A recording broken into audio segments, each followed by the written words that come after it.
Welcome everyone, this is your own channel Learners Saga. In this video we will discuss the concluding portion of the biography A Truly Beautiful Mind from your book Beehive. But before starting, I like to request you to press the like button and subscribe the channel if you are new, and also to comment and share the video. So without wasting any time, let's begin. In the previous videos, we have discussed about Einstein's earlier life, his childhood, his young age, how he met his lady love Mileva Merrick, their marriage and divorce. After that, he married his cousin also, and everything about his fame, his achieving success as a physicist. Now in this video we will discuss the concluding portion. So let's start.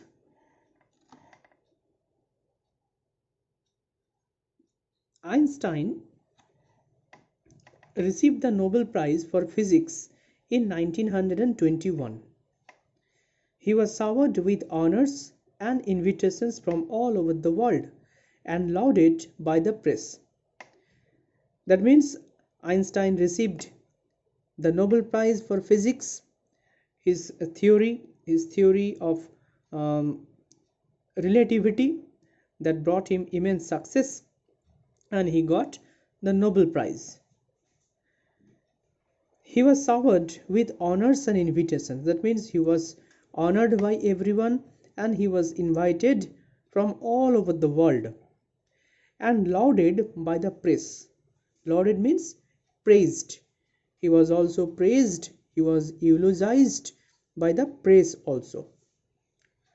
So this small paragraph says that Einstein, he received the Nobel Prize for Physics for his special theory of relativity, and he was invited from all over the world, and he was lauded or praised or eulogized by the press also. When the Nazis came to power in Germany in 1933, Einstein emigrated to the United States. So Nazis, they were actually dictators. They were very ruthless rulers, and in Germany it was guided by Adolf Hitler, the dictator. So when the Nazis came in power, they came to power in Germany in 1933, Einstein emigrated. Emigrated means he left his own country, Germany, and shifted to the United States of America. 5 years later, the discovery of nuclear fission in Berlin had American physicists in an uproar. So after 5 years, that means in the year of 1938, the nuclear fission, the discovery of nuclear fission, that how to make nuclear bomb or atom bomb, it was developed in Germany, it was developed in Berlin, and that's why the American physicists were upset. They were in uproar means they were upset. They were upset because they were afraid that the Germany Nazis could misuse the power, could misuse the atomic bomb, and could misuse and could damage the humanity. The American physicists feared that. Many of them had fled from fascism, just as Einstein had. And the American physicists, they were also like Einstein. As Einstein had emigrated from Germany. Similarly, many American physicists who were residing at the time in America were also the victim of fascism. Fascism is a ruling system. It's also a part of dictatorship, where a single ruler rules according to his whims and caprice. For example, Adolf Hitler. So As Einstein had fled, Einstein had immigrated to United States of America from his native country Germany. Similarly, most of the American physicists, they have also shifted to America from different countries because of fascism. And now they were afraid the Nazis could build and use an atomic bomb. So they are the only notion in their mind. They were very apprehensive. They were fearful that as the Germans had got the idea or had got the discovery of atom bomb, now the Nazis could misuse this. Nazis could build and use the atomic bomb, and it's a kind of danger for the whole humanity. At the urging of a colleague, Einstein wrote a letter to the American President Franklin D. Roosevelt on 2nd August 1939, in which he warned a single bomb of this type exploded in a port might very well destroy the whole port together with some of the surrounding territory. Einstein was requested, he was asked, he was requested or implored by one of his colleagues, and that's why he wrote a letter to Roosevelt, the then American president, and it was on 2nd August 1939. In his letter he warned that this kind of bomb that the German had developed, they are very dangerous. They have the explosive power, and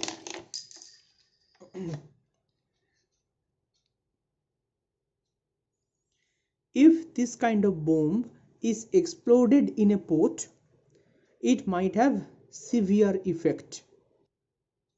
It might destroy the whole port together, and not only the port, rather the surrounding area will also be affected. So by this line we can say that he had some feelings for humanity. He was a cosmopolitan, we may say. He had cosmopolitan idealistic view. His words did not fail to have an effect.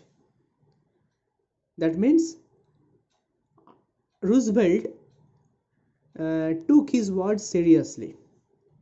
The Americans developed the atomic bomb in a secret project of their own and dropped it on the Japanese cities of Hiroshima and Nagasaki in August 1945. Okay, so as Roosevelt was warned by this great scientist, Roosevelt took it seriously, and the Americans developed their own nuclear bomb or atomic bomb in their secret project, and they dropped it on the Japanese cities of Hiroshima and Nagasaki in August 1945. And the bomb, probably you know, they are called the little boys.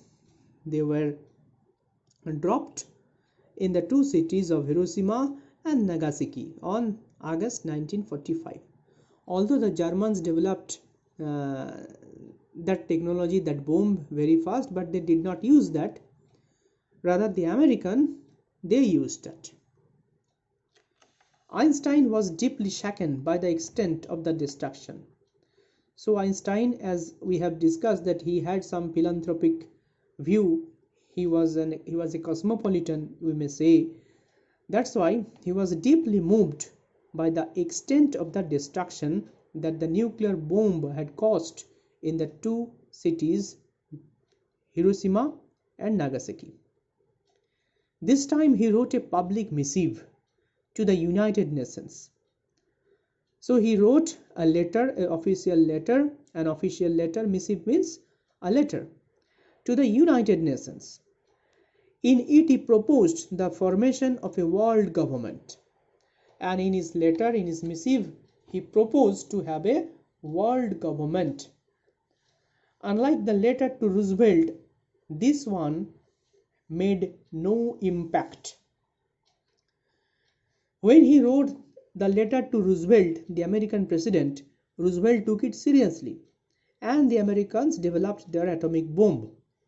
But this time, as he wrote his letter to the United Nations, it had no impact. That's why it is written unlike. It's not like. Unlike the letter to Roosevelt. That means it was quite opposite, contradictory. Roosevelt took it very seriously and by paying heed to the great scientist, they developed the nuclear bomb, which they later dropped on the two cities of Hiroshima and Nagasaki. But this letter, which he wrote to the United Nations, it had no effect on United Nations. It was not fruitful.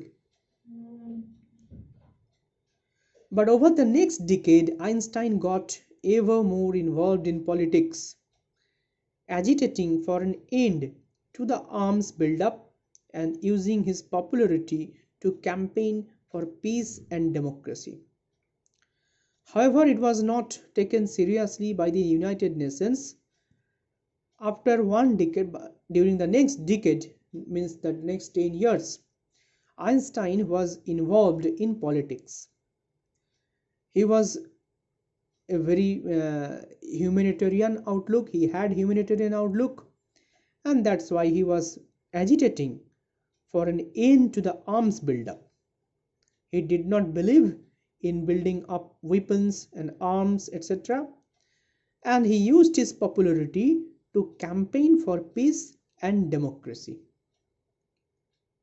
When Einstein died in 1955 at the age of 76, he was celebrated as a visionary and world citizen as much as a scientific genius. That means when Einstein died at the age of 76, and it was the year of 1955, then he was celebrated as a visionary. As a visionary means a person who could foresee the future. In this case, Einstein could foresee the future very well.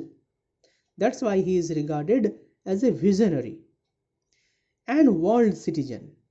Not the citizen of Germany or the later country which is shifted, USA, but as a world citizen, as he had a cosmopolitan view.